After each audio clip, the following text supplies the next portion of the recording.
We're now joined by Max Olson, who's been a busy man, theathletic.com, with a great article on the background and all of the stories leading up to the Big 12 expansion and also the fourth down coach, the article I saw today. Max, thank you for your time.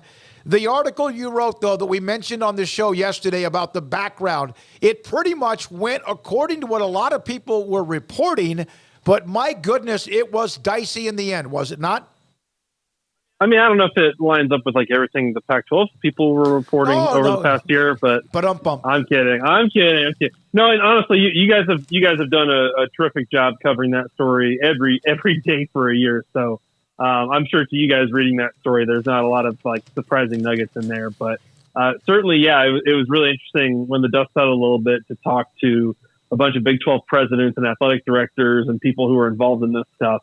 But, just kind of simply how did it go down? And, while it's easy to say, oh, well, the Pac-12 got a bad TV deal and, the Big 10 swooped in for Oregon and Washington, certainly it took a lot of work to put the Big 12 in position to land the four schools. And as of that Thursday night, right before that really fateful Friday, by the end of that night, Brett Yormark, Mac Rhodes, the people that were kind of involved here, really were pretty worried that this thing was falling apart, that Arizona was going to sign on with the Pac-12 and back out of going to the Big 12. And, frankly, if it had come to that, Big 12 probably is just sticking at 14 and trying to find one more. And potentially that's UConn. I mean, who knows how that plays out if the Pac-12 schools all stay put. Certainly they had a lot of options on the table. But, within a matter of hours, everything flipped again and they pulled it off. Yeah, it's a wild roller coaster ride, to be sure, Max. And you did a great job of putting all that information and just putting the story together. It was a really great read and very informative as well. Was there anything particularly? Yeah, absolutely. Is there anything particularly surprising to you that you didn't know, or just the way it unfolded? Perhaps I just think the big sense of relief. I can only imagine what that must have been like once they got word of like, okay, this is going through. Yeah, I mean, I think the thing that we always talked about throughout that process was, that certainly Colorado was the most engaged of the four, the most interested, and the only one of the four that was willing to commit to the Big 12 and make a move without even seeing the Apple deal. And they deserve a lot of credit for that. And certainly Brett Yormark and everyone I talked to, praised Colorado for that. But the thing that I think people kind of always speculated on and kind of wondered about was what about the other three? Like, how seriously did they take the Big 12? And, I think the sense from talking to people after the fact is that Arizona, wanted to, kind of the heart was in the right place there for Bobby Robbins, and they did see the value of being in the Big 12, and they weren't against doing that. But I think he felt very torn about what to do between trying to preserve the Pac-12 and make their move, and even feeling torn in terms of how do you handle the Arizona State part and the regents and all that. Honestly, on the Utah and Arizona State side, I mean, I think Utah, despite all the public comments they made, I think they handled it pretty well in terms of kind of leaving the door open at the Big 12. The thing that was interesting to me is that Arizona State truly did not show interest in the Big 12. They truly, like, their leadership, and I feel like there's a mistake on their part, but they truly did not engage the Big 12 at all on this stuff, and were very committed to staying in the Pac-12. And then literally that Friday morning, they have to call and kind of ask for a spot in the conference. And, certainly Michael Crow, who was a big defender of the Pac-12 and of George Kliavkoff and Larry Scott and liked the Apple deal, they really had to convince Brett Yormark that they should be in the Big 12 because they had not really shown any interest and shown all this loyalty. And ultimately they were able to talk things out that day and make it right. But I think that leadership, you kind of question why would they not even entertain the idea of going to the Big 12 until they absolutely needed to and they were desperate. But fortunately for them, it all worked out. That's like walking back inside the house and your mom and dad are waiting for you. You know you're in trouble. But, it's hard to say I'm sorry. But, yeah, they didn't plan for the ultimate or at least an absolute possible option.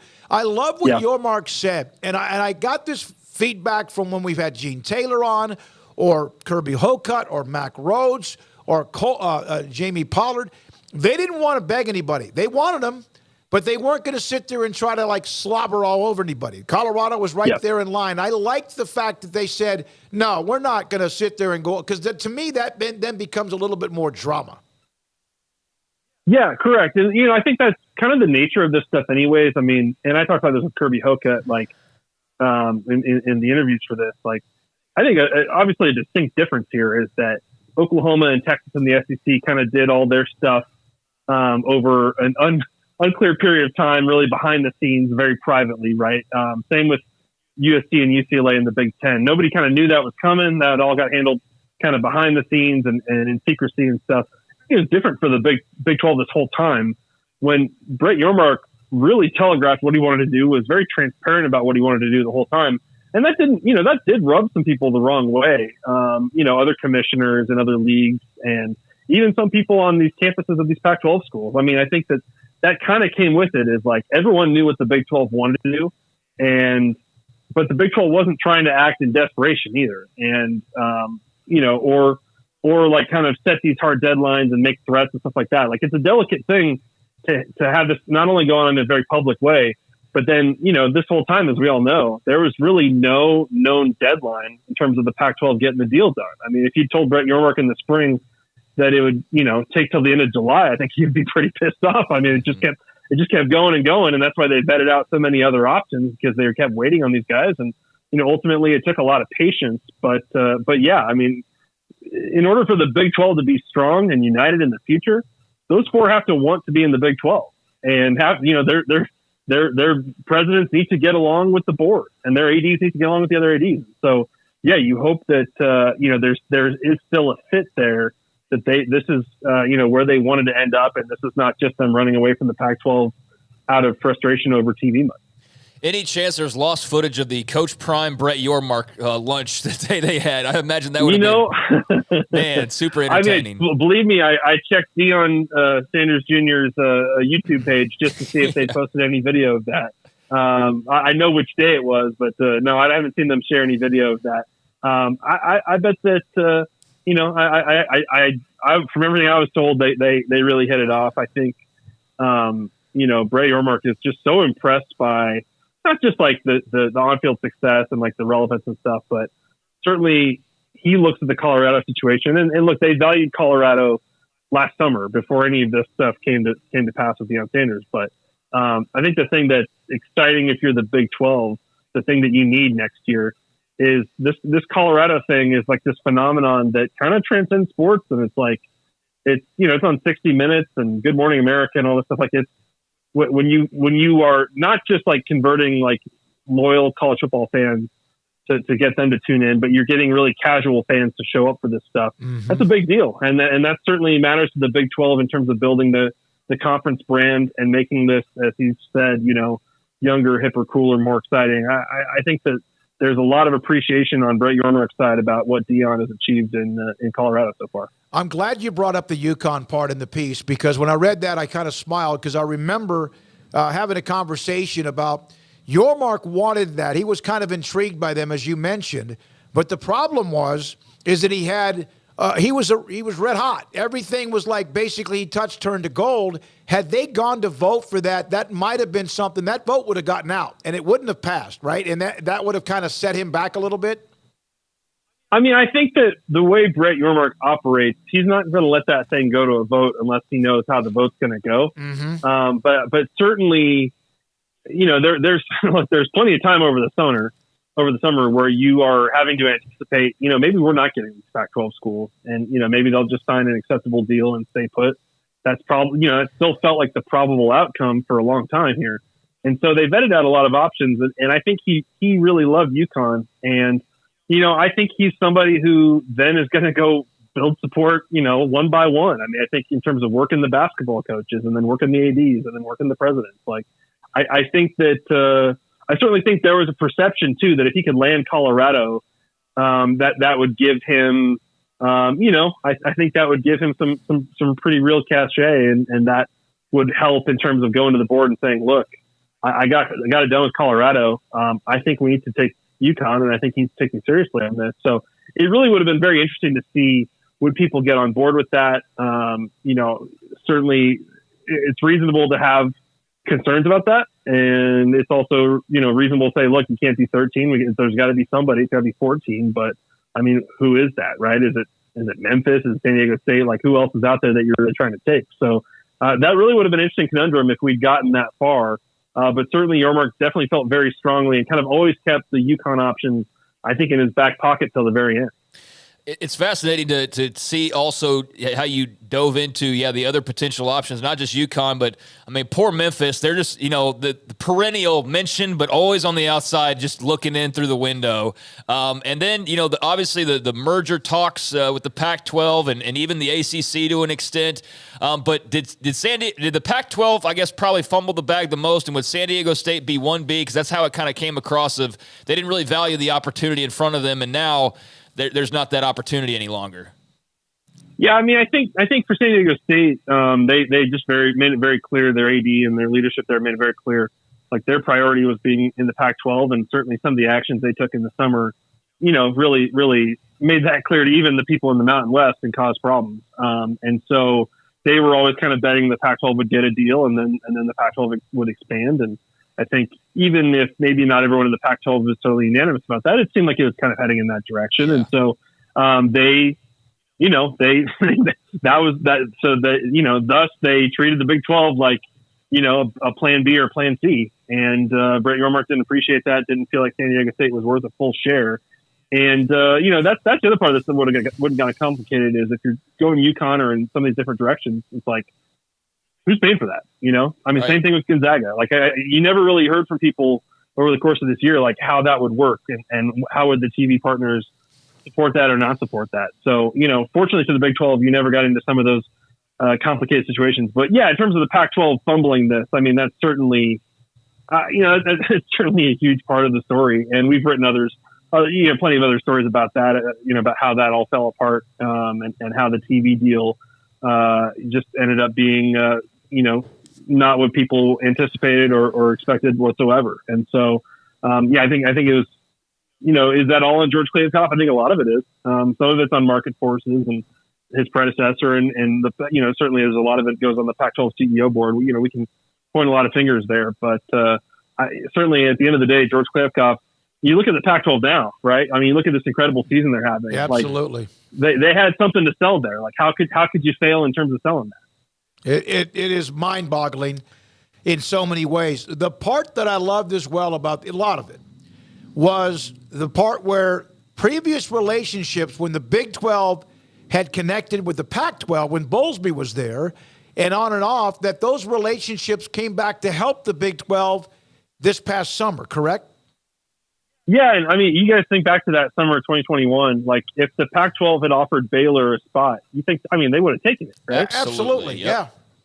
There's no question. I mean, for those four schools, and look, I've also heard Houston was in the mix in terms of the Pac-12 looking at expansion too. But certainly the Pac-12, the Big 12 was so weak at that point, and it was unclear if Bowlesby was even going to survive this stuff. And I mean, it could not have been more vulnerable at that point in time. And so, if the Pac-12 had been able to convince their board, and I've heard some people say, "Oh, that was Carol Folt at USC who was against it." I don't think any of them were that enthusiastic about it. I can't imagine there was actually that many people on that board who felt strongly about adding Big 12 members. But certainly the fact that people at Texas Tech and Baylor and TCU and Oklahoma State were trying to, form relationships with Pac-12 ADs and presidents.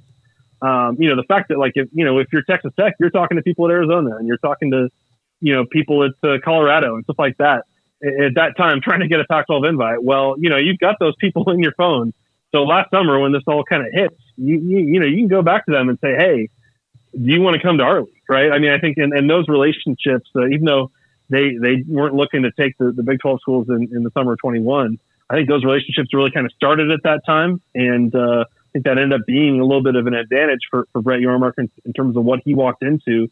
That there are some connections, among these ADs and among these presidents. Well, Max, there's also games this weekend. Before we let you go, we obviously can't deep dive on much, but what has you excited for this weekend in the college football slate? Yeah, I mean, I think on the Big 12 side, certainly Kansas, Texas is going to be really intriguing. I think the line's pretty big on that one, 16.5. But, and Texas blew out Kansas last year. It wasn't close at all. But, I think that's another very interesting challenge for Texas because this Kansas team is good. And Jalen Daniels is healthy. And, They have they're 4-0 for a reason. They found a way to win some games. I think that win over BYU last week was a pretty good statement that this is a pretty serious team. And I'm not saying they're a 10-win team, but I think that's going to be an interesting challenge at home for Texas. The pressure kind of cranks up for them every week here going forward. I think in terms of Big 12, how does Oklahoma look against Iowa State? Certainly Iowa State has always kind of found a way to play them pretty close.